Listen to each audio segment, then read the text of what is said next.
কাতার বিশ্বকাপে বাজে পারফরম্যান্সের পর জাতীয় দলে খেলাই হয়ে পড়েছিল অনিশ্চিত। তারপরও হাল ছাড়েননি লাউতারো মার্টিনেজ। স্টার্টিং 11 থেকে ছিটকে পড়লেও নিজের উপর ভরসা রেখেছেন আর কঠোর পরিশ্রমের ফল পেয়েছেন কোপায় 5 গোলের সঙ্গে গোল্ডেন বুট জিতে। প্রতিবাতাসের রিপোর্ট।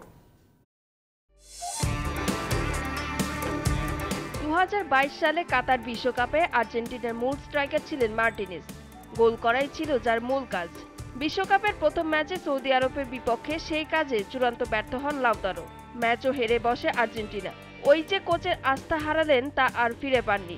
এরপর তাকে আর কোনো ম্যাচে 90 মিনিট খেলাননি কোচ স্কালোনি। সেবার আর্জেন্টিনা বিশ্বকাপ হাতে ফিরলেও খালি হাতে ফিরেছিলেন মার্টিনেজ। বিশ্বকাপে পাননি একটি গোলও।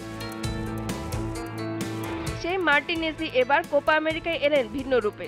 6 ম্যাচে 221 মিনিট খেলে 5 গোল তার। গ্রুপ পর্বে 3 ম্যাচে করেন 4 গোল।